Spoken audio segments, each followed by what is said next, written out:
Olá! Quando se fala em direito islâmico, é bem comum que a primeira imagem que venha à cabeça seja de punições, de algo muito rígido, não é? Mas, e se a gente descobrisse que isso é só um pedacinho de uma tradição jurídica com mais de 1.400 anos de história? Pois é, hoje a nossa missão é justamente essa: desmontar esses estereótipos e mergulhar na profundidade e na complexidade real do direito islâmico. Essa citação aqui, ela resume perfeitamente o nosso ponto de partida. A imagem que muita gente tem do direito islâmico é, na verdade, bem limitada, cheia de clichês. A realidade, porém, é uma tradição jurídica riquíssima que moldou sociedades inteiras por séculos. Então, o nosso objetivo aqui é ir muito além dessa superfície, é tentar entender essa tradição nos termos dela mesma. E para guiar a gente nessa exploração, esse aqui é o nosso roteiro. Primeiro, vamos começar quebrando os estereótipos. Depois, a gente volta lá no tempo para entender as origens e as fontes de onde vêm as leis. Em seguida, vamos fazer uma distinção que é crucial entre Sharia e fiqh, ver como o direito evoluiu na prática e, para fechar, entender uma das ideias centrais dele, a de que é um sistema focado em deveres. Vamos lá. Primeiro ponto, e que é fundamental. É preciso entender que o direito islâmico não apareceu do nada como um código de leis prontinho.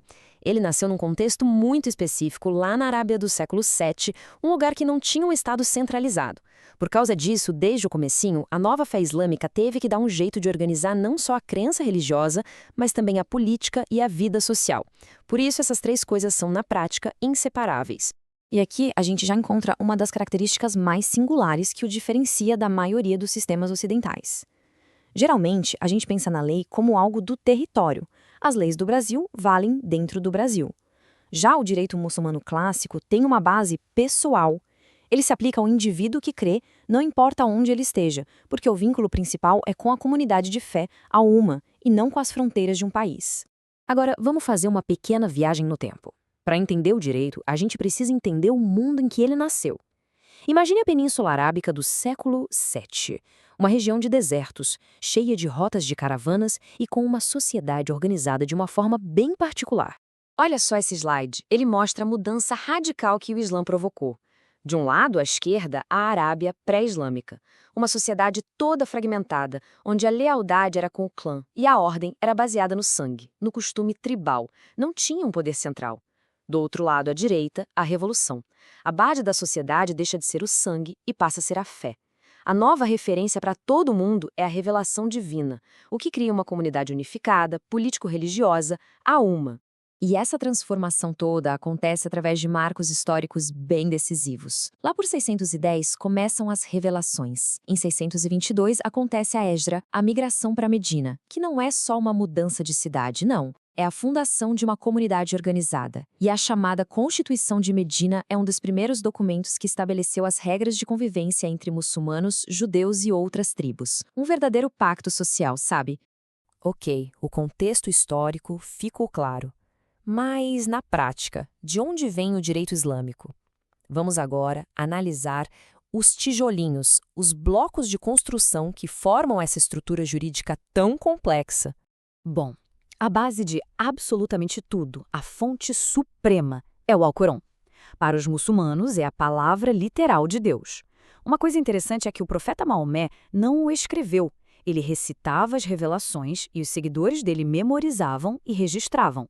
Foi só depois da morte dele que tudo foi compilado no livro que a gente conhece hoje. É importante dizer que o Alcorão não é um código de leis, tá? Ele contém os grandes princípios éticos e morais que guiam a vida e, claro, o direito.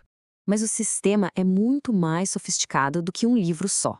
Este slide mostra bem a hierarquia das fontes clássicas. Primeiro, o Alcorão. Logo depois, a Suna, que são os ditos e os feitos do profeta, um tipo de guia prático que detalha os princípios do Alcorão. Em terceiro, o Ijma, que é o consenso dos juristas sobre algum tema, o que traz estabilidade. E por fim, o Qiyas, o raciocínio por analogia. Isso é fundamental, porque permite aplicar os princípios a situações novas, que não existiam no século VII, mantendo o direito vivo e relevante. Vamos avançar para ver como isso tudo se desdobra. E agora, a gente chega a uma das distinções mais importantes de todas para não cometer erros básicos ao falar sobre o direito islâmico. É a diferença entre Sharia e fiqh. Então, o ponto crucial é este. Sharia é o caminho ideal, a lei divina que não muda. Já o fiqh é a jurisprudência, a ciência humana que busca compreender e aplicar a Sharia. É aqui que entra a interpretação, a divergência, o debate. A Sharia é uma só, o fiqh é plural. É por isso que não se fala em um direito islâmico, mas em sistemas jurídicos de base muçulmana. Faz sentido, né? E a prova viva desse pluralismo está aqui, nas escolas jurídicas. Ao longo da história, diferentes jeitos de interpretar o fiqh deram origem a várias escolas. No mundo sunita, essas 4 aqui se consolidaram.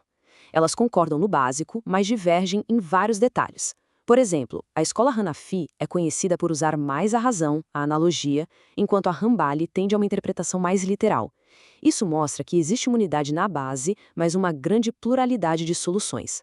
Aliás, se essa profundidade toda está clareando as coisas, aproveite agora para se inscrever no canal e não perder nenhuma análise como esta. Ok, com a teoria e as fontes na mão, como é que esse sistema funcionou na prática ao longo da história e como é que ele foi mudando com o tempo? Na prática, o sistema se apoiava em algumas figuras centrais. O Cadil era o juiz que aplicava a lei nos tribunais. A fátwa era e ainda é um parecer técnico de um jurista sobre uma questão específica.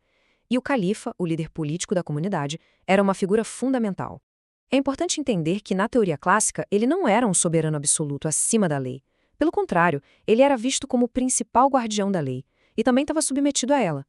Claro, o sistema não ficou congelado no tempo. A partir do século XIX, o contato e, em muitos casos, a dominação por potências europeias, o colonialismo, trouxeram uma mudança profunda. Muitos países de maioria muçulmana adotaram códigos civis e penais inspirados em modelos da Europa. Com isso, a aplicação direta da Sharia pelo Estado foi, em muitos lugares, restringida a áreas mais pessoais, como direito de família e regras de herança.